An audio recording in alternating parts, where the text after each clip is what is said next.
Hey, Nikki. Hey, Selena. And hey, everybody. And welcome to Sweet Tea and TV, the podcast Welcome. where two Southerners... Oh, wait.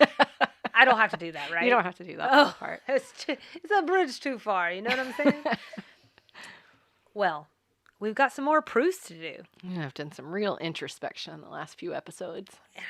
And I'm curious. I mean, are other people learning things about themselves? You know what? I hope so. Yeah. And I hope someone will take the time to write us some fan mail and tell us. Yeah, and we want you to write it and mail it. Just mail it to the Sweet Tea and TV podcast. That's at 1234 Oak Drive Lane. I was going to say, first I have to get us a P.O. box. I'll get right on top of that. I know, I'm like scared you're going to come back. And you know how I enjoy the trips to the post office. Oh, yeah. You guys don't know this, but Nikki, she loves the post office. I do. I have been to the post office with Nikki more times than I've been to the post office. I just have to be clear that it's not the post office I love. It's the thought of sending someone like handwritten mail. Of course, I'm Nikki and I'm sweet. Not sweet. Incidentally, Selena has sent me more handwritten mail than I've ever sent her. So yeah, be not confused. I don't go to the post office anymore. It's so far away. Yeah, you know you can mail letters from your house, right? But you got to have stamps. And if you're out of stamps, you got to go to the post office. Oh, I do keep stamps around. I usually do. Okay, but it does feel like an unusual thing to do in 2021. But we digress. That's not the first question, is it? Well, is it? What is it? What if it was, do you still use stamps? I just started sweating because you said, what is it? And I was like, oh, crap. Was I supposed to pull these questions? I'm like, did stamps exist when Proust was alive? There's so many questions. I don't know. Okay. The next question in our journey together is, what or who is the greatest love of your life? Careful now. Jackson. Oh, you said it. Is that really what you want to go with? It feels like the safest answer. Yeah. Otherwise, I'm going to have to come up with a way to merge all of my family's names. Yeah. Okay. Well, it didn't ask you to say why. Are you done? I'm done. Jackson. It does feel like an incredibly dangerous question. Oh, sure. So now we did say what or who or what? Yeah. So family. Oh yeah, that's smart. My son, if you ask him, who's your true love? He says, Mommy. Oh. We could debate whether that's healthy or not, but I'd rather not. I just like to hear him say it. No, I think that's sweet. So if we can say what, I'll say my family. Absolutely. True loves in different ways. Yeah, for sure. So I mean, if we're talking about, so I was sort of thinking of it. Or pecan pie. Just pie crust. Oh. But when it was like, my first thought was Casey, like, because I was thinking, like, who is the greatest love of my life? I would say Casey. And I feel like if I keep it in the romantic vein, that also feels safe, you know, because I shouldn't be having a lot of romances anymore. Just the one. I mean, whatever. It's 2021.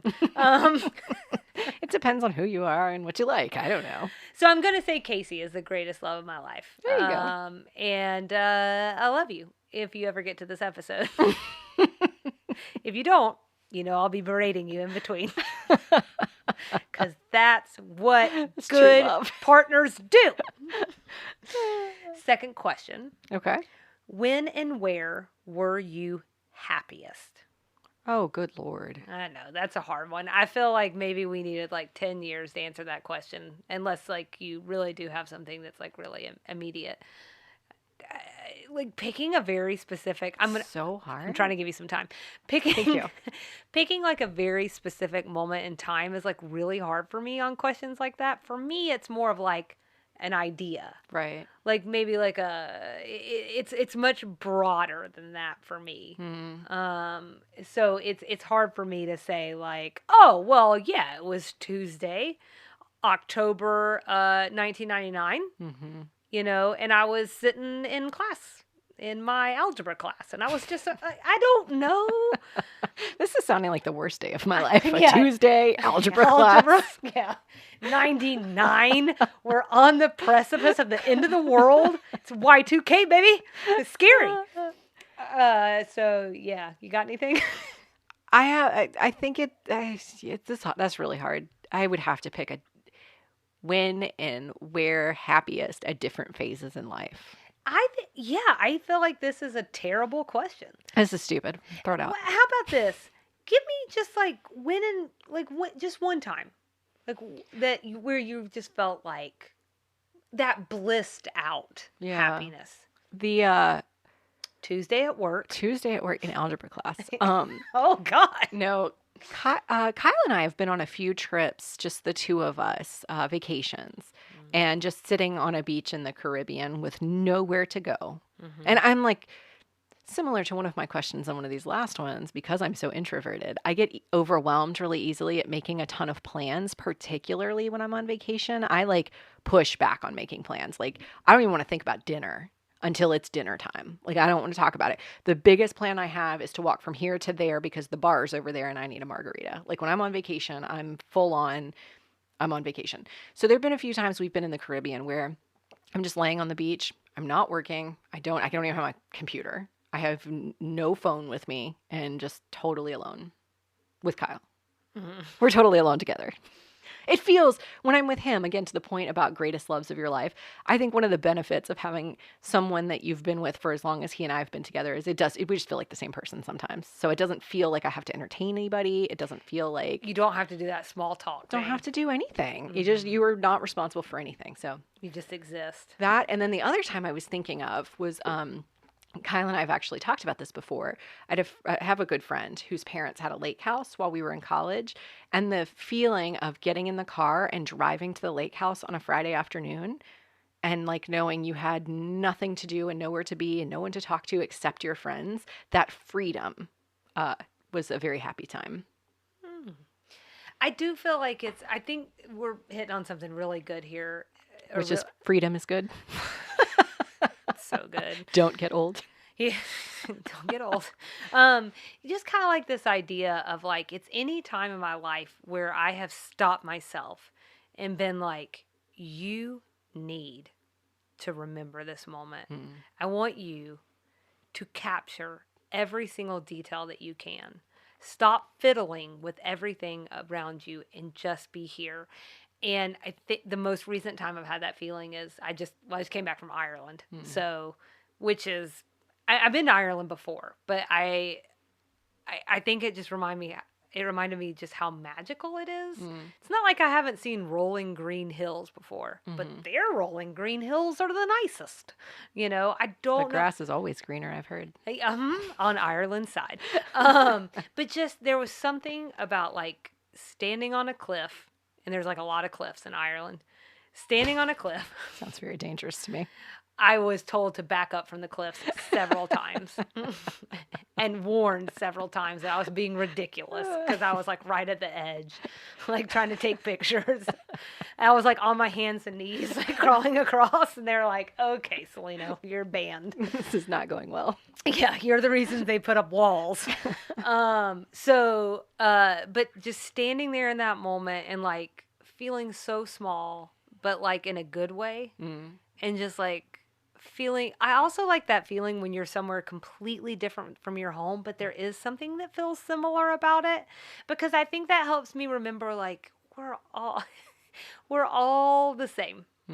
No matter how many differences we try to put between ourselves and someone else, like we're all the same. We see blue sky, we see ground, like, and we're like, sometimes you're all standing on what feels like the edge of the earth, but it's not really the edge of the earth, you know? And I just think there's something so beautiful about feeling like just like one cell almost on this entire like huge globe, and just feeling like a part of it. That's deep. And not having to go to work is also really just sweetens the deal. I kind of was wondering if that was the theme underlying all of our happiest moments. Well, and no responsibilities, right? No responsibilities. Yeah, just like not having to worry about taking out the trash or, you know, going to the grocery store. All these just mundane things that you just, like, I've told someone before, maybe I've told you this before, but like sometimes life starts to feel like just one giant task, where it feel like all of life feels like the grocery store, like where I'm literally like I'm like I'm putting things in a cart to take them home, to again take them out of the car and put like this whole process is just like I cannot believe that this is the things that are going on. So anything you can do to like break up your routine sometimes can just be a really beautiful thing. So, all right, guys, what do y'all think? We're going to go around one by one. I was trying to transition into the episode. How mundane life is, but how grateful we each are to be here and to not be facing heart attacks like this week's episode. There you go. I tried. I was grasping for straws. Hulu says, Reese hopes to prove he's more fit than his visiting buddy and sometime rival and challenges him to an arm wrestling contest. Yeah, that's what happened in this episode. It just doesn't even, it doesn't sound inviting at all. Oh, come on. Yeah. Over Julia's protest, Reese strains himself to the limit and suffers a heart attack. Well, they just jumped right into it. IMDb says, when Reese suffers a heart attack, Julia is reminded of how her husband died. This is reminding me of how IMDb has the superior descriptions. Yeah, I think, but it's good because you get a little piece of everything. Well, the Hulu one was so detailed, but didn't actually talk about the episode, the real parts. Mm-hmm. The arm wrestling contest. That's the thing we want to talk about in this whole episode. Anyhow, November 9th, 1987 is when this aired. I wanted to point out the other thing about the descriptions. I wouldn't necessarily expect them to put this in the description, maybe, but it is a subplot that's kind of important that Sugar Bakers has a client who died mid-project, Helen Jane. Right, that would have made much more sense probably than the arm wrestling contest. Yes. They could have you could have just tacked that on to the IMDb one probably. So I'm going to write a new one. When Reese suffers a heart attack, Julia is reminded of how her husband died. Meanwhile, Sugar Bakers faces the loss of its first client mid-project. There you go. How hard is that? Yeah. So maybe we could come out with a master class on writing episode writing descriptions from two people who have never written episode descriptions. We're doing it all the time now. These people haven't either. Hulu can just hire us. So this one was written by LBT and it was directed by Matthew Diamond. Selena points out here that he last directed Oh, Susanna. Another emotional episode. Season 1 high. Thank you for that, because I think I've got some words missing here. In trivia, Reese's friend Sheffield is played to be his same age, but in real life, he's 15 years younger than Hal Holbrook, the actor who plays Reese. Mm-hmm. Deception. Mm-hmm. Mm-hmm. So let's jump into general reactions. Okay. And my general reaction is I need a therapy session on this one. Mm-hmm. I need you to help me break down why I did not find this episode emotional at all. Oh. It was aiming for me to cry. I think it's a reflection of the fact that I don't give a hoot about Reese. Oh, okay. But I'm worried. Is there something wrong with me? You weren't moved by Suzanne and Julia? Not in an emotional way. In a I'm fangirling over Suzanne. Heck yes. If something bad happens in my life, do I want Suzanne there? Yes. Mm-hmm. But their relationship, it didn't really do much for me. Mm-hmm. And maybe that's just because it stems from Reese. I think so. No? Okay. Yeah, I mean, I don't think that's crazy. If you... Did you cry? Don't... Oh, I cried at every episode. I know. So did you cry at this one? I think I did cry a little bit. Not about Reese, though. I think it was one of the reaction. hospital scenes. Oh. And it was Suzanne stepping up to the plate. Mm-hmm. And it was Julia talking a little bit about what it was like to lose her husband and stuff like that. I thought all of that was well played and well done. And I think I had told you, when I watched, maybe the first 9 episodes, I cried every time. And I was like, what's wrong with me? Yeah. Someone was probably PMSing. Don't discount your feelings by pointing out hormonal imbalances. Or am I just regulating and checking in with myself? That might be it. So, I only have one general reaction, which is that I think one of the things that did not work for me was, so when he has a heart attack, they did this uh-oh, something is wrong musical cue. Mm. And it made the whole moment feel super cheesy. Oh, really? Yeah, and I was like, I can't even like get into this because it's like it's literally like a But how else would you know to be worried? probably him clutching his heart and falling to the ground. I thought he was saying, I love Julia. Well, he probably was. So you have lots of strays then. I wouldn't say lots. What do you have? And then I think the most important one. What kind of law does Reese practice that would put him in a courtroom merging Sheffield's film company with a corporation, but also Helen Jane's will? First, Did I stump you? well, yes, but also I'm over here just happy that someone besides me took the time to think about that. Because that sounds like a really me thing to think through. Yeah, it's a great question. So. I just think they needed a lawyer in the room to hand them Helen Jane's, whatever her name is, Helen Jane, to hand the will. And hey, Reese is a lawyer. It was just so random to me. Yeah. I'm bothered by that. Well, I guess this is a gap for me because my barrister knowledge is not up to par. So, like, I don't know. Like, is there like a, you know how like there's like a general healthcare provider? I don't think there's any reason he couldn't do both. Okay. I just don't think that's generally what people do. Right. So you just think they were like playing a little loose and free. Yeah. So like, okay, say he's a big corporate lawyer and that's what he does day to day, but he has a neighbor who needs their will executed and they're chatting in the yard and he says, yeah, I'm a lawyer. I can do your will. That's one thing. So maybe he's neighbors with Helen Jane. I don't know. But she didn't really seem to be someone that we're supposed to know who she is. She's just a client of Sugar Baker's. Yeah. So what are the odds that the big corporate lawyer is the one she went to for her will? Yeah. Yeah. And now I'm starting to think we've spent too much time on this, given that we have no answers. But it really got under my skin. That's what stray observations and podcasts are all about. The other one I had was that Reese says about Julia, well, the way I try to look at it is, yes, it's true, I don't deserve her, but then neither does anyone else, so I may as well have her to myself. That's the second or third time we've heard that line. Oh. That was in Julia said it for sure once in season 1. About him? About him. When they first start dating. But then I thought he said it again later. So I'm just so curious if this is a side effect of we weren't ever supposed to be able to see these episodes back to back to back. So maybe the hope was we would forget it. Like it's just like golden line in her mind. So she keeps coming back to it. Or if this line means something to LBT. Like she heard it at some point, or it's supposed to be an underpinning of their relationship or something.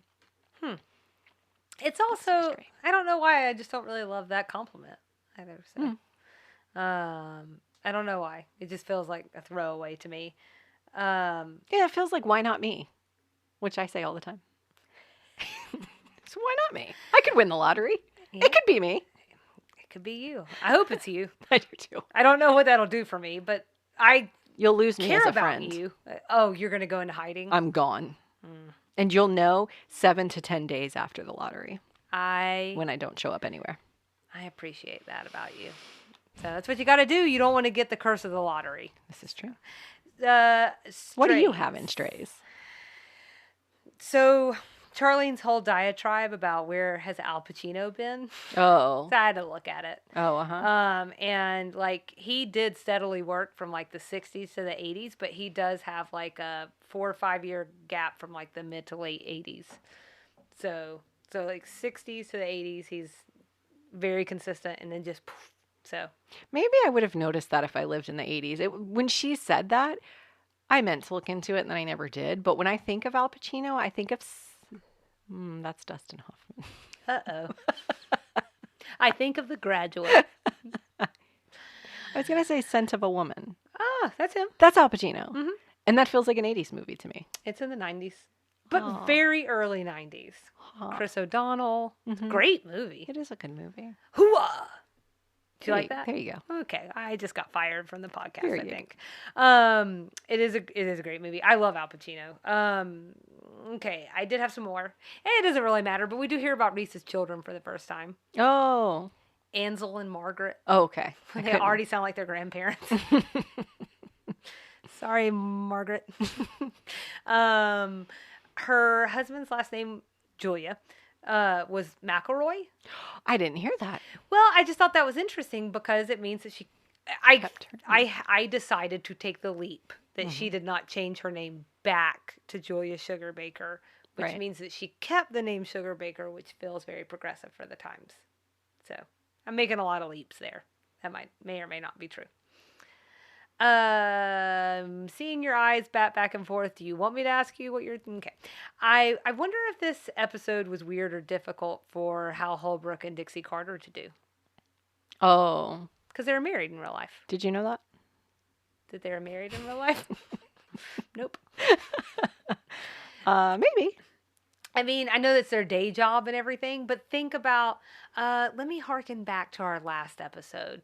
Let's see if I can go all the way back. I'm just kidding, guys. We recorded the same episode today. So we were recording 3 episodes today. So it's going to sound different for you. Same for us. Where Nikki did an excellent extra sugar about Gerald McRaney and Delta Burke. And that woman. And the other one. And part of what you talked about was, Mac. I mean, we're not friends, so he may he may not appreciate me talking about him that way. Barbara Walters says that's his preferred name, so even by strangers, I guess. Okay, so but Mac talks about like how he used, like he couldn't even fully think about Delta Burke passing when he was like trying to get in the right whatever frame for This Is Us. And so I'm just thinking, like, even if it is their day job to be actors and put themselves in these situations, it does feel like it ups the ante when it's your actual partner that you're pretending like whose health is on the line. So like it would be hard for me for like Casey to like grab his chest, pretend like fall down and me catch him, because it would make my mind go crazy places. And everyone knows I'm an excellent actor. So there's that. And her mind naturally goes crazy places. One of these things is true. Is it weird? This is my last stray. Is it weird that Mary Jo didn't know who Carl was at the funeral? Carl was the husband. Okay. Because all of the designing women sugar bakers and Anthony, except for Julia, because, you know, she couldn't make it, they're all sitting around him. But then she gets up and she's like, Carl, where are you, Carl? Carl. Maybe she was disoriented from the stage. Maybe. Maybe she got turned around. Also, the staff at their interior design firm was their closest friends. Yeah. That's weird, right? Unless that relationship was established already. Yeah. So. Well, I don't know, because Reese was executing her will. And so again, like maybe there's a story there that like they're family friends, her and Reese, and by like extension, Julia. What if we like go through all of this and at the end we just go, she made the right decision? Why we chatted about all that? These idiots. We don't know what we're talking about. Do you want to talk about the the long list of all the things that you liked? Okay. Well, it might be shorter than you like. Kick us off. Suzanne in this episode, like that moment where they were in the waiting room and she has just done all the things she needs to do, like all the mature things to take care of in this situation. And it was such a departure for her character. But it was one of those things where I love when we just turn the character ever so slightly and they catch the light a different way. Like you get a different facet of their personality. Sure. And I just thought that was so cool. I thought it was fun to watch her get to be the hero. Yeah. And the adult in the room, basically. Okay, so let's just say that you have been told the first part of this episode, but you knew they were all going to wind up in the hospital together to support Julia. Who would you have anticipated would have stepped up to the plate? Charlene. Same. Yep. So it was definitely a surprise. In fact, I think the only thing that kind of almost took me out of it was that Charlene and Mary Jo had thought of nothing. Yeah. Yeah. Like I understand why it was written that way to give Suzanne kind of this pedestal to sit on for the episode. Right. I was just like, that's weird. Like, they haven't thought of anything. They've been hyper focused. They're just there. Yeah. They're just wall decoration or something in that beautiful lobby area. So was that? I had one other thing, which was that funeral of that old woman. That scene where Mary Jo reads the letter at the funeral is so random, like out of left field. I know they set it up at the beginning of the episode, but like what purpose it serves, I'm still not entirely sure I know, except it was freaking hilarious. When that lady in the back of the room passes out, they don't show her, but you can hear her go, oh, and then a thud. And they're like, oh, Vivian must be here. That was the funniest thing I've seen in the last, like, maybe this whole season. Yeah. I laughed out loud multiple times. Well, so Annie Potts, I think she is such a good actor. She's very funny. And I thought that, like, she just is, like, her charisma is off the charts. She plays a nervous Nellie like nobody else. And the funny thing is like, do you remember her character from Ghostbusters? Yes. It's so different. And I believe I've heard that's consistent with her I know it is. When I was doing my Delta Burke deep dive, that's consistent with her in real life. She is laid back, new agey, super not like over the top like Mary Jo is. Yeah. So I don't know. I thought she did such a good job. Her comic timing was so funny. It was on point. I mean, you would never know that obviously she practiced these lines, right? Yeah. Unless they did something where they sort of fed it to her, which is entirely possible to make it organic or as organic as possible. But I was just I wrote it down. Do you want me to read the whole thing? Yes, please. I was just thinking I'm going to have to rewatch it. Okay, so just to orient folks or hopefully we're reorienting you, but so Julia is supposed to deliver this speech that you're not supposed to see, just something that this woman who's passed away has written. You don't even know it's to her husband yet. She's just put it in an envelope and said she wants it read at her funeral. By Julia. And no one else. Mm-hmm. And so Julia is obviously caught up with Reese and everything that happened to him. And so Mary Jo kind of draws the short straw. It's like the worst person to probably do it. And so she gets up there not knowing what's going to be in this letter. And I wrote down a part of it. Let's see. So, I could take the stinginess, the selfishness, the lying, and all the other low-down, bug-level baseness, but I cannot take you and Vivian Blanchard in a cheap Biloxi hotel on the night of my hysterectomy, you son of a... Is that the word I think it is? Gun, low-life, society-licking bastard. So she says it a lot more slowly. She's like stumbling her way through it. It's just wonderful, but it's like... It's so random. Like, how are these two people even married? So, I think that's what 60 years of marriage will do to you. I'm like, just get divorced. Like, don't hold in there. They're that staying long together for the kids. Bad. Yeah. I'm like, they don't have kids. What's happening? But it was everything. I really enjoyed that scene. I just died. It kind of saved the episode. It really did. Yeah. It really did. So that's all I had on likes. All right. Let's talk about what we didn't like. The super fun double trouble hit of Reese and Sheffield. Y'all know how I feel about Reese. I haven't been guarded in it. He's not my favorite kind of guy. Sheffield, like, one-ups him. Pompous. He's very arrogant. He is full of these stories. And it's weird, like, when they're having the dinner and Reese walks in after Sheffield has told all these stories to the women, and he says, don't go telling him about X, Y, and Z, and lists off the 3 stories this man has just told.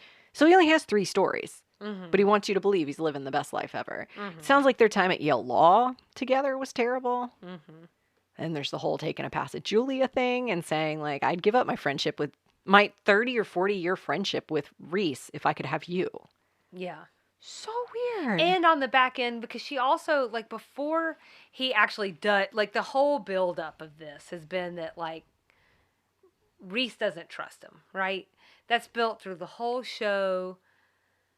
And at the very end is when he hits on her. Yeah. But right before that, she goes into this whole thing about how he's been amazing and he's been helpful and thank you for staying around and all this stuff. And that's kind of what he takes as the opening. Yeah. And it's just, it doesn't, to me, it doesn't even really match up. So you're going to stick around, you're going to do all this stuff for him, but then you're also like, well, if I can get me a little something, Yeah. I'll just throw away this whole relationship. Yeah. So, like, also it's like skeevy, but like also like it doesn't really feel like a full character. Disconnected. Mm-hmm. Yeah. That was like the main thing I couldn't handle was just those two same, I mean, very similar men are now in competition with one another. And I can tell you, watching two men I don't have a lot of respect for compete with one another is not my idea of a good time. That's 22 minutes of my life if you multiply it by the 3 times I watched it that I will never get back. Also, like, it's just another, we've talked about toxic masculinity. And what another, and maybe this is part of where LBT was going with this. Like, this is the kind of stupid crap that happens when you decide to act like an ass. Yeah. You know, because, like, when you start arm wrestling at 65. Oh my God. Calm down. It's so weird. It's so strange. They better have been several drinks in. I'm hoping they were. I assumed they were. It's just silliness. Yeah. So were there other things that, well, since we're still on Sheffield, because I got a whole thing that I want to say about Reese. Okay. But since we're still on Sheffield, when he comes on to her, one thing that I didn't like about that was that, besides the fact that it just happened and that was a really unfair position for him to put her in, was this idea that, like, she says she feels stupid for not believing Reese. And I think that's really unfair. You know, why should she feel bad because she's caught in the middle of some 30-plus-year-old competition between these two man babies? You know, she was like, to me, my perception of that scene was that she was taking on some of the guilt. Like, why didn't I listen to Reese? Oh. That's how it felt to me. Like, he's been telling me this whole time, and I just believe that, like, you were like this, that you were fine. And that you really just were interested in helping and being around.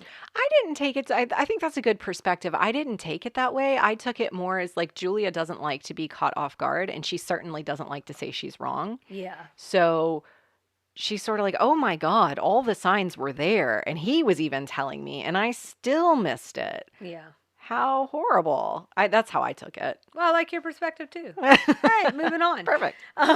With Reese, that line, he says, I'm obviously going out with the wrong sugar baker sister. No, He said, I'm obviously messing around with the wrong sugar baker sister. Okay. Which is, like, more disrespectful language in my opinion, which is why I'm pointing it out. No, yeah, I figured. I'm obviously messing around with the wrong sugar baker sister.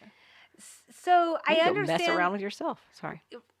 Sorry. You mess around with yourself anytime. Reese brings the worst out in me. Well, it's like you're saying, like, you're not a fan. It just makes it so hard to like him. Mm-hmm. And I wonder if I'm sure he didn't feel quite as obnoxious in 1987. Mm-hmm. I truly believe that. I truly believe that today, look, we got lots of problems, but I truly believe that today we're like, you need to cut that out. Mm-hmm. Nobody's got time for it. Yeah.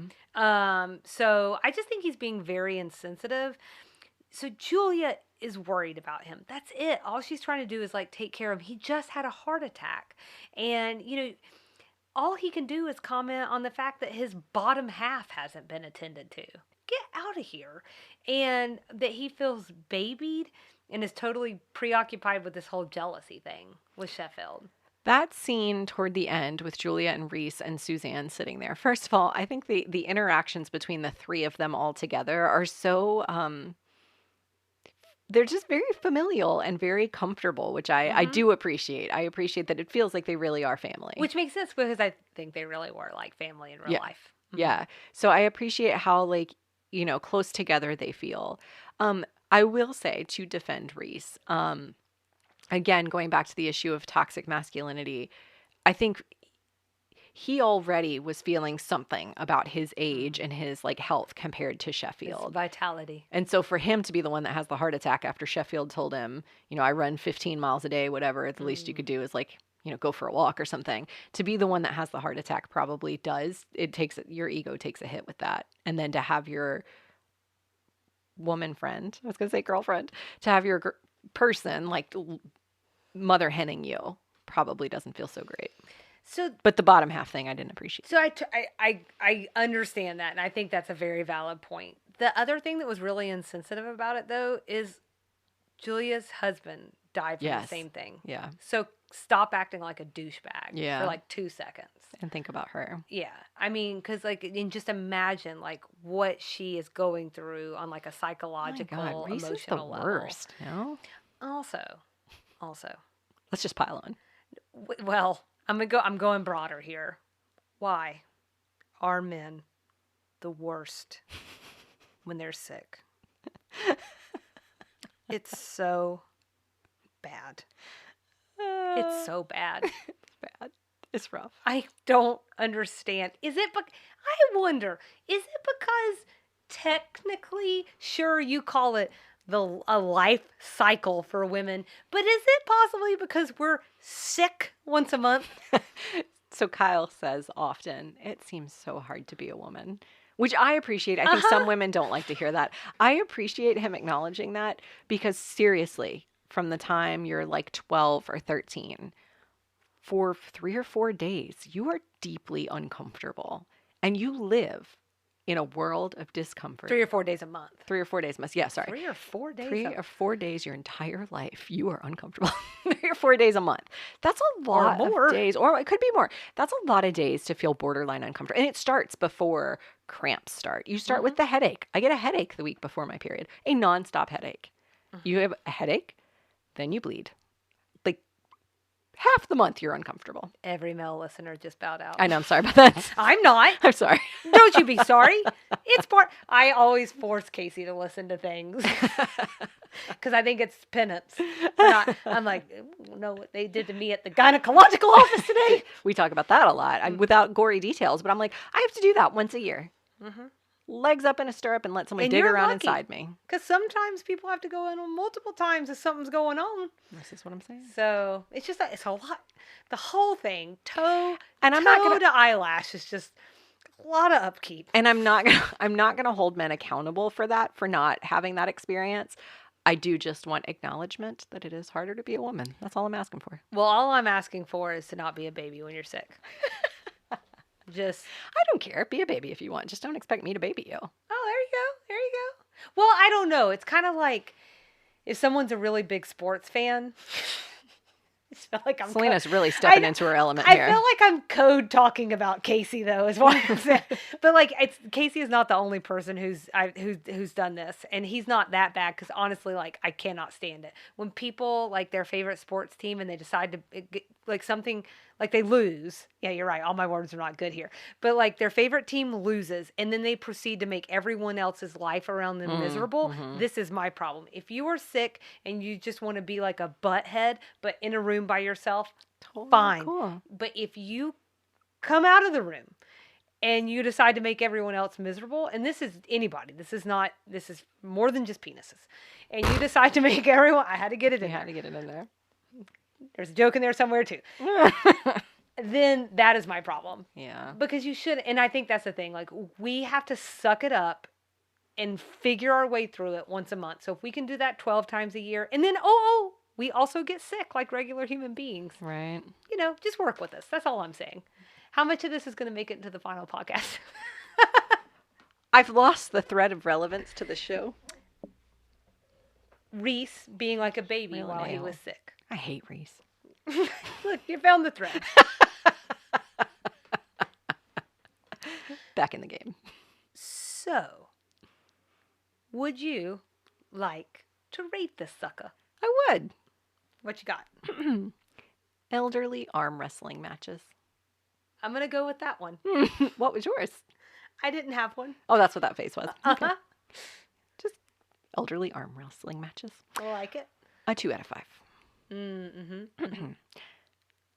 have in my notes I hated this episode. That's it. That feels excessive. One, it was just boring. Mm-hmm. It was just kind of boring. Like, remember when Charlene had her health scare?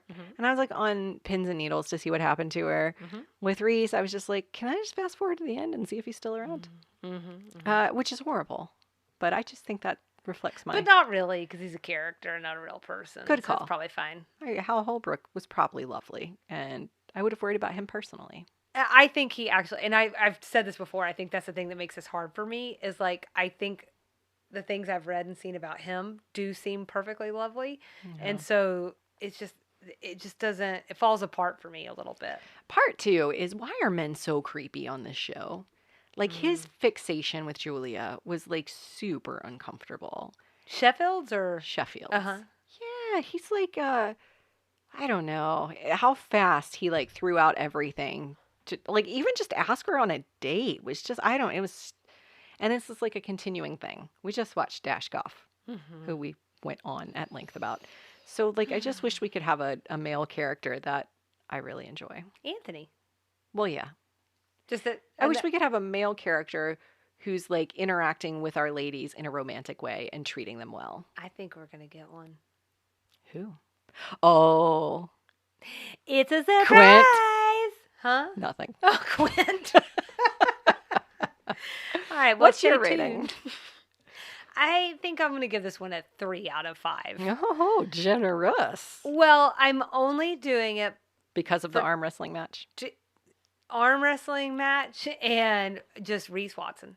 No, I am doing that because I so enjoyed Suzanne and her part of this episode. And Vivian falling on the floor at the funeral. You got it. God, that was funny. Yeah, and Mary Jo. I think those two things together, I didn't care really about any other part of this episode, but I think it was worth watching the whole thing just to see Mary Jo. Ah, you're right. Maybe a 2.75. Oh, look at you with the decimals. Combination of either 80s, Southern, or unknown references.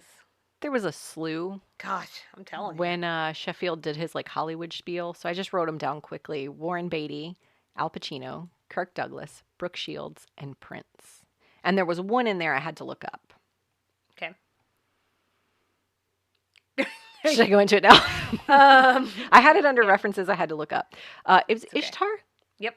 Ishtar was a 1987 American adventure comedy film.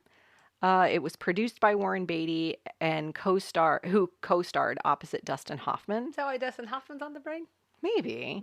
Wikipedia said the film polarized critics and became a notorious failure at the box office.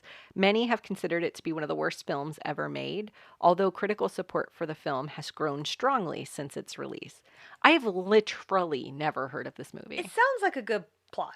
Well, I'd heard of it. I just thought that it was mythological. Oh. There's something about Ishtar. Ishtar, yeah. So, did you look up the plot? No. Okay. So, the plot is that two terrible lounge singers, they book some kind of gig in Morocco, and then they get swept up in an international power play between the CIA, the emir of Ishtar, and the rebels trying to overthrow his regime. So I could see like two goofball, mixes like some comedy and some action or something. Nikki's face says that she would not be interested in this film. My favorite thing about looking into this was actually the fact that it was nominated for and won a Razzie, but it was also nominated for a Stinkers Bad Movie Award.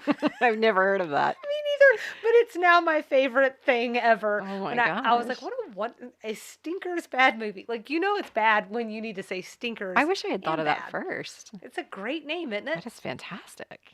Did you have other combination things? No.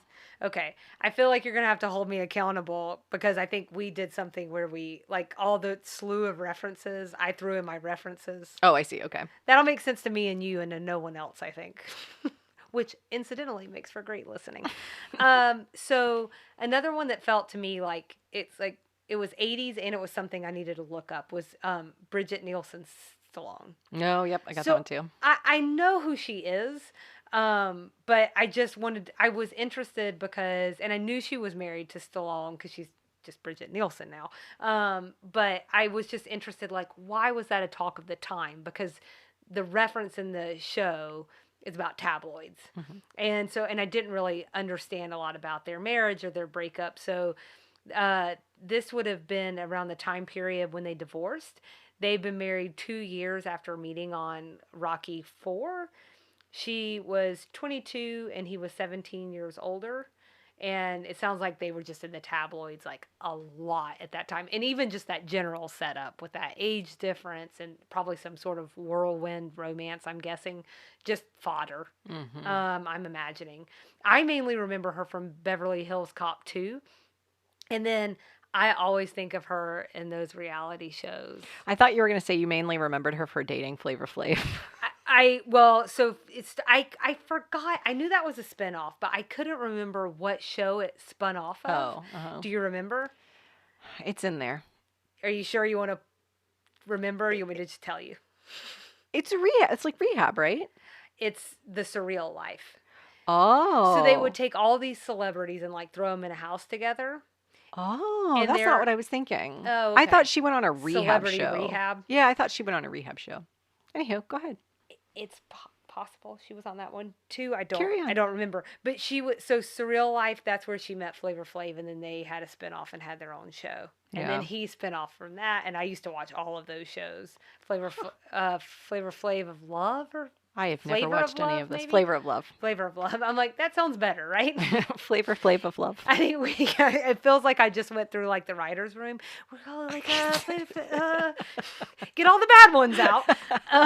Anyway, so I don't know why. Normally I don't like reality TV, but every now and then one will draw me in, and I just ate every single one of those up. It's me and that show on Netflix.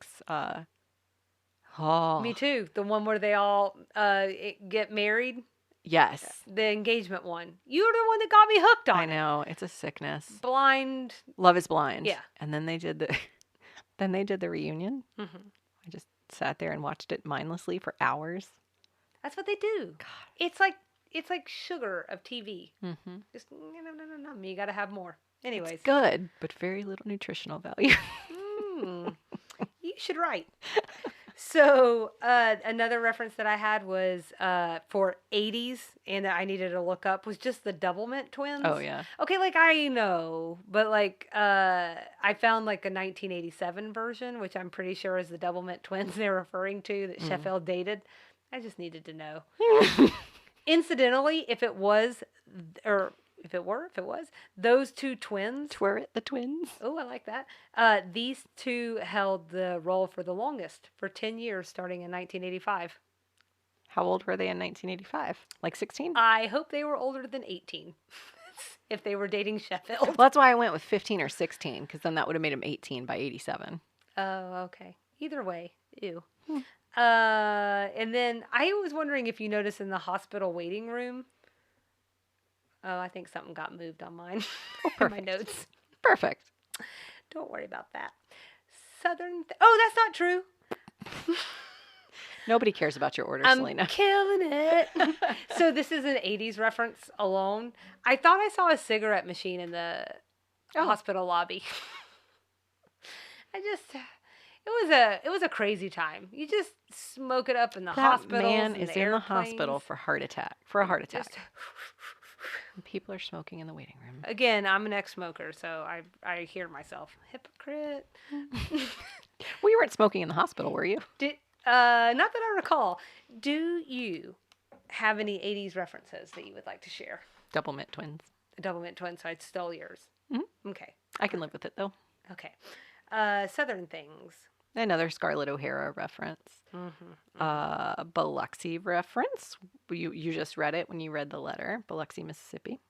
And Pa Kettle. I had to look this up because that's what Reese references. Right. It sort of seemed like, and I didn't write down a description at all, so this is going solely on memory. It sort of seemed like the Beverly Hillbillies. I thought so too. I can't tell which was the chicken and which was the egg. Well, or was it the chicken or the egg? I think it's however that goes. It sort of seems like it has to be the chicken. So I did write down. I wrote down a little thing because I knew I wouldn't remember it. I do know who Ma and Pa Kettle are, sort of, because my aunt really loves their something. And here's the reason I say something, because I can't remember if she was watching the movie or the TV series or what. I can't remember. I just know that she, like, her and her husband both really, my uncle, they both really like it. Can I clarify? When you say you think it was the chicken, you think that, does that mean it came first or second? Oh, yeah, because Ma and Pa Kettle. Well, there's a disagreement. Is it an egg first or is it a chicken first? Oh, well, I guess that's the whole, that's the whole thing. So I want to know which one you think came first. Oh! I think so now Ma we know and Pa Selena Kettle, thinks the chicken came first. yeah, and I don't even know what I'm talking about. Okay, so the kettles came first. Now, when you say that, no, I'm just kidding. Okay, so yes, it was first a movie, and like several of them, and they ran from the 40s to the 50s. But then there was a TV series, a TV series that ran for a year, and then there was a cartoon. Oh, so it sounds like there was several iterations, and that's why I said whatever it was that she watched. Got it. I agree. It focused on a hillbilly couple navigating farm life with their large family. But you know, the thing is like, I think there was like an obsession period with that for like a moment. I've read about it somewhere, and maybe it was when I was reading this, I don't remember. But like, that's one of the ways that Hollywood has been fascinated with rural communities. So there was like, Green Acres, which is where they're rich and then they wind up having. But they only like the fish out of water. Yes. Rural experiences. Yeah, and I don't think this necessarily was a fish out of water. Oh, okay. It really they were navigating farm life. Oh, okay. I thought there was something urban in there. So it's because I think the woman who I think it started with a book. And that's why I get so confused about it. There's like a lot of stuff. Like, I think it started with a book who was written by a woman. This was her neighbors when she moved somewhere else. Okay. So I think maybe it is a fish out of water thing, I guess, because like them moving to a rural area and watching Ma and Pa Kettle. Okay. And kind of like their experience of seeing them in this rural setting. That makes sense. Okay, so while this has the South written all over it, it actually, like, it turns out the characters are based on this woman's experience in Washington State. Oh. So, because wouldn't you have thought I South? would have. Except there's a movie called Black Sheep with Chris Farley. And he is in a rural area in Washington State. And there are very eccentric people there in that movie. So I think Washington State is known for their rural eccentrics. It's like a little southern slice up there on the coast. So, yeah, all that to say, where were we in talking? We're at references. We're at Southern things. Did you have any other Southern things? I only have one thing that was said by Charlene in reference to Suzanne. She said, most of the time she goes around without the sense God gave a goose. And that sounded pretty Southern to me. What about references you had to look up or that we need to talk about? You went through the name drop, so we're good there. I looked up Ma and Pa Kettle. We've talked extensively about that. You're welcome. And then, I hope you loved it. And then the other thing I looked up was a Mercedes 450 SL. Only because it's like the second reference we've gotten this season, which felt weird. Anthony references it in his like Anthony-centric episode. No. Okay. Where is it mentioned in this episode? In this one, Sheffield drives it? Yeah, I think so. Okay. And so I asked Casey, who has like a savant level knowledge of cars. Like, he didn't even have to think about it, because I was like, why do they keep talking about this car? But it was discontinued in 2019, but it's coming back, guys, in 2022. As an SL55 and SL63. He's not surprised that they reference it because it's a very popular model. And apparently it's been around since the 1950s. So it might be kind of like that epitome car. Right. Like a Packard, if you will. Like a Packard. I'm going to tell you something, Nikki. If a Packard came through and let's just say I was at a car wash, I would stop that man and be like, take a picture with me. And Episode 5. I was just going to say, if you don't know that reference, then you're not listening to the show. And then SL, it means sports light. So, okay. Or sport light. Cut lines. Gotta get that line cut. I found 2. So one of them was at the beginning of the episode when the women are talking about Bridget Nielsen. Suzanne says people have no sense of history anymore. In the original, she goes on to say, I was talking to some Pi-Fi Rushies the other day. They don't even know Elizabeth Taylor. Charlene says, oh, that's depressing, isn't it? It makes you wonder what's going to happen after our generation's gone. I bring this up because you and I have talked often about this concept of younger generations not knowing the references of their elders, their elder millennials, if you will. And it's a real pain point, I feel like, for both of us. We both feel pretty strongly that, like, being young is not an excuse to not understand pop culture references. And more importantly to me, like, I appreciate the opportunity to, like, tell someone, oh, you don't remember Behind the Music? Let me tell you about David Cassidy. Like, I appreciate that. It's more the this part where it's like, oh, that's before my time. I think I'm way too young for that. Because it sounds like an excuse. It sounds like an excuse, and also it's super offensive. Right. I'm not super old for knowing who David Cassidy is, who, by the way, was a celebrity before I was a child. So I'm sorry. Did this recently happen to you?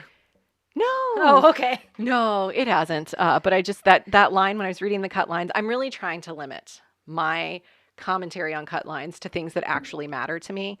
That one really darn mattered to me. Can I read you something? Sure. My pet peeve.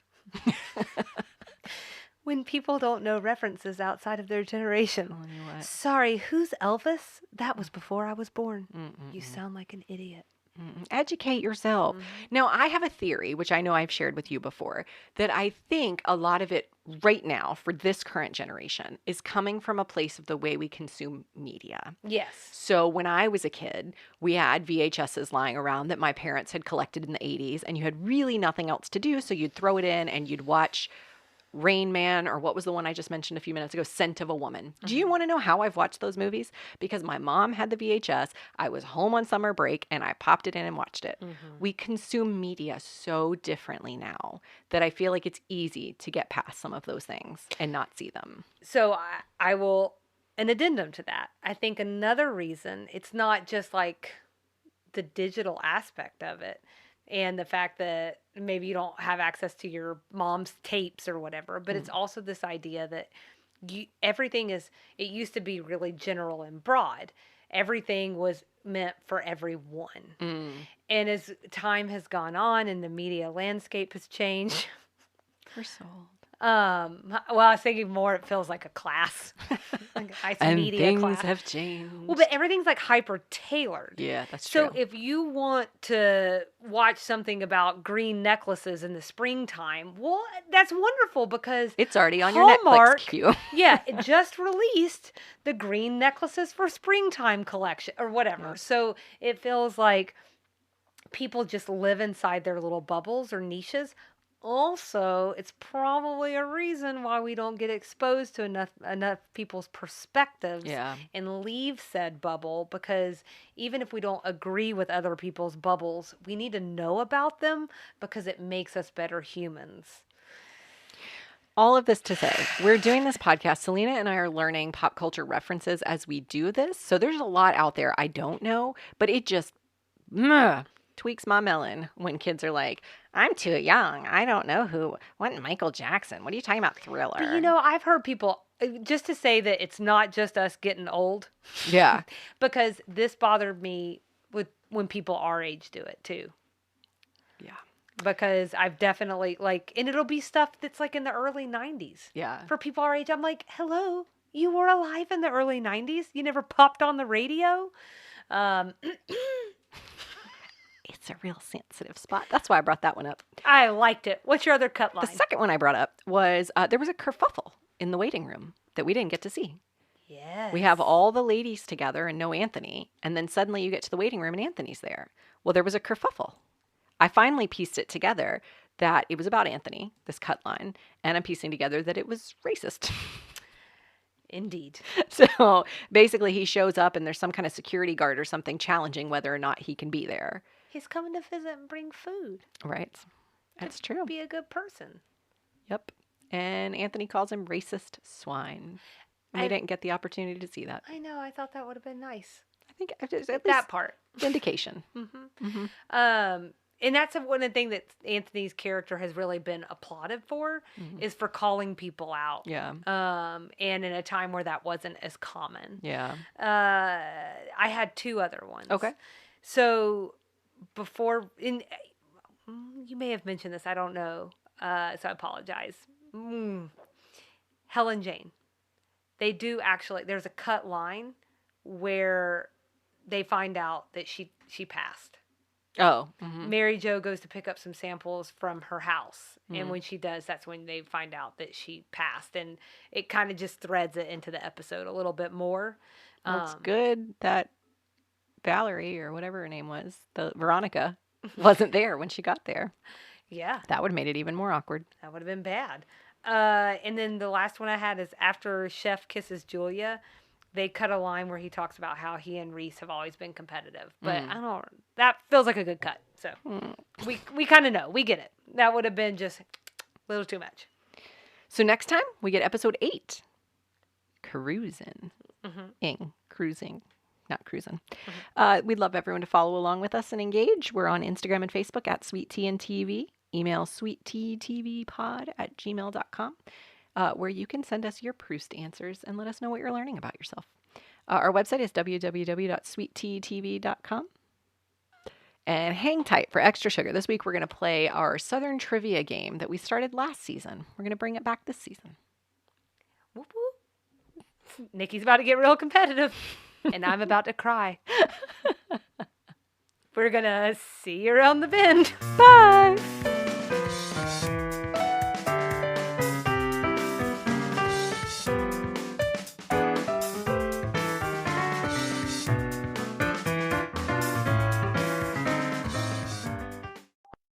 Welcome to this week's edition of Extra Sugar. As promised in the episode, we're going to play a Southern trivia game. Woo. That's right. Dust off your sweet tea pitchers, grab a rocker on the front porch, and let's get into a game of...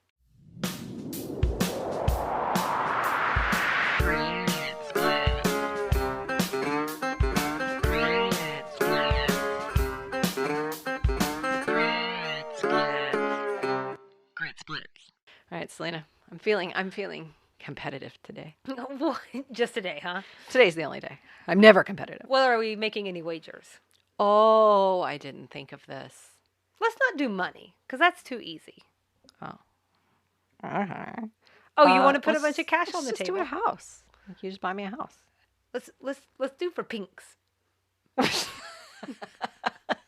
That took me far too long to figure out what you were saying. Starbucks feels too easy too. Ooh, what about a baked good? All right, oh, that's it's investing. You. It's yeah, you. I'm like, do you want my? But it doesn't have to be homemade. Okay, because I'm like, do you want my baked good? It's called a sweet treat. Okay, doesn't have to be homemade. Okay, it does have to be sweet because I'm more of a sweet person. For me, at least. Mm-hmm. If you want salty, I can go the salty route. Mm-hmm. Mm-hmm. I want that pineapple cake. Pineapple cake. Your favorite cake. Oh, pineapple casserole. Casserole, yeah. Oh, okay. Casserole. I know, we both just sounded really not Southern just then. I don't even know what that was. Casserole. Okay. I'll make you a pineapple casserole. Oh, well, we need something that's equally as big then for me because I want to, I feel like I'm asking a lot. I just want something good. Yeah, something good. Well, we're getting to the season of like pecan pie. Does that feel? I was sort of thinking about asking for a crave pie. Oh, a crave pie. Okay, mm-hmm. Like the bourbon chocolate one? Yeah. Mm-hmm. Or a Seven Sisters scones, if that's not pushing my luck too far. I mean, I guess I have to win first. I shouldn't count my chickens before they hatch. Woo! But... Like, well, I'll have to go get picked up in person because I tried to get Seven Sisters and they'll be like, that'll be $200 for shipping and handling. And I was like, yeah, you got to go to Johns Creek. Mm-hmm. Mm-hmm. You can choose. Okay. Really, it's surprising. Well, from Crave, do you want it to be a mini pie or a whole pie? A mini pie. Okay. I mean, not. Well, that doesn't feel on par with a whole casserole. You see what I'm saying? I feel like my criteria are give me something you think I'll enjoy. Bonus points if it's pretty. Oh, okay. So just so you know, or you could just do anything. I feel like this is a conversation that, we should have this. You know what? We'll figure that out. Wager. We'll figure that out. We'll wager. I feel like I'm going to lose. I don't really know what the point is. I don't know why I'm just so confident that I need to pick out a specific sweet treat you're going to give me. I think you do. Because I'm just looking at these. I think you do. I should clarify. I'm not confident I'm going to win. I genuinely believe that if I want it bad enough, it'll happen when it comes. Nice. That's my competitive streak. And I'm over here like, God, how am I going to get to this flipping scone place this week? So no. I don't know that I'm going to different. win. I just feel like if I put my head down and try hard enough. So I'm going to start for you. Okay. It's food and drink. Okay. One of the most heated debates in the South is over whether this ingredient should be included in cornbread. Okay. A, corn. Okay. B, milk. C, sugar. D, salt. Well, it's really funny because I'm more on the eating end of Southern cooking debates and not on the cooking end of Southern cooking debates. So you said milk, salt, sugar, or corn? Mm-hmm. I'm going to say sugar. Good on you. I'm wrong? That's right. Okay. Sugar. Sugar is one of the most heated debates in cornbread discussion. Okay. And it is indeed a heated debate in our I house. agree. Oh, it's a heated debate in your house. Now, see, corn is sweet. Thus, it should be combined with more sugar. Okay. But I can see why people would say, like, this I cannot. sweet is okay. Well, I'm not getting in this debate with you. Food and drink for Nikki. Okay. She's so flexible, guys. Ooh. Oh, no. Oh, this is so easy. Oh. How may a guest order their hash browns at Waffle House? A, scattered. B, smothered. C, chunked. Or D, all of the above. This is hard. I'm going to go with D, all of the above. I mean, I've never heard of chunked. Why? Oh, really? The only Damn. reason I knew that is because scattered and smothered were in there. And I was like, well, there has to be both of them or else I'm going to fight this question. Have you ever had them all the way? Is that what they call it? I don't even know. It's all. Sounds right. It's round in third base. Isn't it? I say I'll have them Waffle Housed. You'll have them Waffle House. I've had them all the way before. With ham in them? That Yeah. sounds delicious. I've done the whole thing, and you know what happens? You ate it all and you felt bad about good. yourself? No, you just it's not good for the tummy. Oh. Here's a night I won't forget. We're tied 1-1. She's like, move on from the stomach talk. We don't need to talk about that. So this one is sports and culture. In 1912, the Girl Scouts were founded by Juliet Gordon Low in what city? A, New Orleans. B, Savannah. C, Charleston. Or D, Austin. Savannah. Good call. Savannah. Sports and culture. Crap. Now, I'm going to tell you, I don't know if I agree on putting together sports and culture. I don't either, but I think they only had room for 4 categories, so. I mean, it was their game. It was food and sports and culture and arts. I don't know. The last one, they were like all mixed up, and it was like the food and drink category, and it was like, you're on the way to Alabama, and you stop at a museum. What? Okay. What carnivorous plant is native to the wetlands of North Carolina and South Carolina? Is it A, aloe vera, B, the pitcher bog, C, the cobra lily, or D, the Venus flytrap? Is it the Venus flytrap? Is that your answer, It or is. is it a question? That's my answer. You are correct. Really? Mm-hmm. Huh, I had no idea either. It's the only carnivorous plant I know, and I had no idea it was native to the Carolinas. Mm-mm. Maybe that's why I feel such a kinship with it. I had a Venus flytrap. They're amazing. I mean, it is interesting. We're tied. If you stick your finger in it, it thinks you're something and it closes on you. But it doesn't hurt. Oh, I'm too scared to stick my finger in it. I mean, it doesn't have teeth. Until it does, like the movie. Okay. Which movie is that? I don't know. What? God, it's not. The Rocky House of Horror. One of those. Oh, we're getting them all confused. Rocky House of Hell. The one with the guy from Rick Moranis. Rick Moranis. Rick and Anus. What? Rick, Oh, doesn't matter. Somebody's getting annoyed. All right. Literature and arts. Okay. Are you Googling the answers? No. Little Shop of Horrors. Little Shop of Horrors. Rocky Little Shop of Horrors. How dare you, sir? All right, you ready? Yeah, probably. Wait, what's the category? This is hard. Literature and arts. Okay. The old L&A. The Ward brothers. Oh, God. Can you spell that, please? Like Montgomery Ward. Oh, okay. The Ward brothers, Lee Dudley, and Ira Hudson were all what type of accomplished folk artists? Were they A, decoy carvers? Were they decoy carvers? Mm-hmm. Okay. Were they B, basket weavers?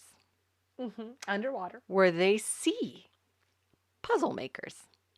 Or were they D, sign painters? Mm-hmm, mm-hmm, mm-hmm. Decoy carvers, basket weavers, puzzle makers, or sign painters? What was the question? What type of folk artists were those people? What were their names? It's not going to help you. The Ward brothers, Lee Dudley, and Ira Hudson. I feel like it would be easier if I did Lee Dudley. Just going to show her the card. Well, I mean, maybe I'm not great it's at... Dudley and Hudson decoy carvers, and that might... Maybe. I wish there was... Oh, okay, all right. They were accomplished. The Ward brothers were all of them. Every Or last all one. all two of them. Still. Of accomplished folk artists as decoy carvers. No, those are 3 different groups of people. What? Oh! The Ward so brothers it's not are one group. Lee Dudley Ward. No. Okay. Well, Dear see, Lord. this is what the question was. Decoy carvers. I'm going to have to look up what that is after this is all over. Do you want to just flip a coin or something? I'm going to... Why, I can't see all of it, though. 'Cause I don't want you to see the answer. But, okay, so you're a folk artist. They're not painting signs. Or are they? Basket weavers sounds too like a joke. I almost want to say puzzle makers, so I'm going to say puzzle makers. I really don't care. It's fine. Puzzle makers. They were decoy carvers? What's a decoy I carver? imagine it's like hunting decoys. This is just... Did you know that one? No. I told you it was hard.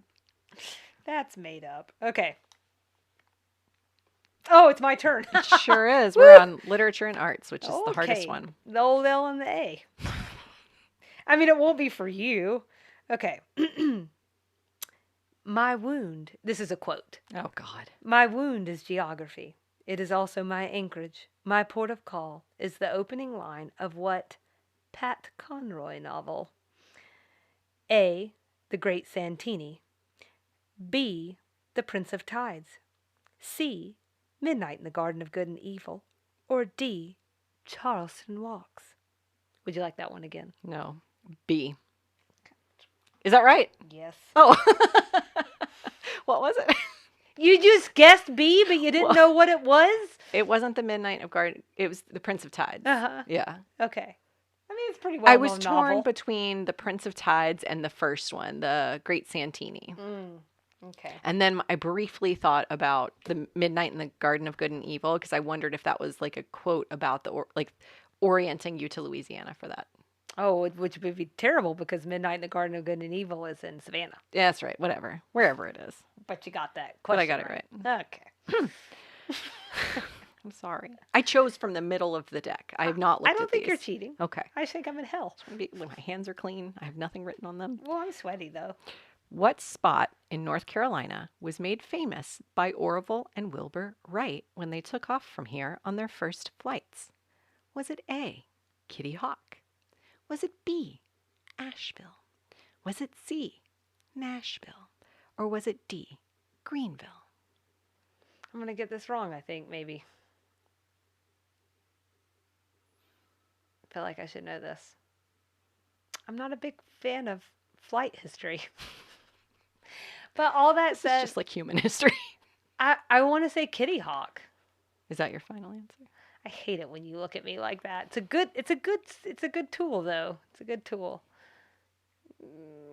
See, I think in like if I was creating something, Asheville and Nashville sound so similar that it makes me want to choose one of those because it's like to try and trip you up with that. But meanwhile, there was a kitty hawk near me growing up, and it feels like they may have been trying to homage, if you will, to the great kitty hawk of the Wright brothers in their first flight. And then there's the last one, which could be it too. Because, I'm glad you've taken us through your thought process. Greenville. This is really narrowing it down. Well, and it's a good listen. I'm going to go Kitty Hawk because, again, I don't care. It's fine. I am really glad you chose that because Nashville's in Tennessee and Greenville is in South Carolina. So this is why you have to listen to context. I was like, what spot in North Carolina? Nashville? Dadgummit. I didn't even listen to the North Carolina part. This is why I asked you to repeat the question. But was I still wrong? No, you're right. It's Kitty Hawk. Oh. I'm disappointed that it took you that many. But I didn't hear the North Carolina part. But Kitty Hawk. It's Kitty Hawk. It's fine. You got it right. So you got 3 right so far. So we have a chance to tie here. Okay. I'm nervous. What was that category? Travel and places. Oh, whatever. Gosh. It'll probably be something like, what state are you in right now? Well, I just said the Midnight of Garden and Evil was in Louisiana, and I knew in my heart it was Savannah. And this one's travel and places, so I'm not feeling good about my chances. We'll see. Are you ready? I'm ready. I don't know why I just turned into the cook. The French cook. She's not French. Shh. The Frying Pan, a hulking steel structure off the coast of North Carolina, now operates as a research center and bed and breakfast in a space that was formerly a what? A, Coast Guard light tower, B, a cruise ship, C, an oil rig, or D, a desert island. You want that one again? A lighthouse. You just went right for it. Well, I didn't say lighthouse. What did you say? I said Coast Guard light tower. Light tower, that's what I meant. You got it. So how do you like your scones? When will I learn? That was fun, Selena. It sure was. So just as a reminder, this is called Bless Your Heart, a 200 trivia questions to prove your Southern know-how from the editors of Garden and Gun. Because one knows you can't go without both your garden and your gun. So stay tuned. Next time we'll talk about my prize. That has been this week's Extra Sugar.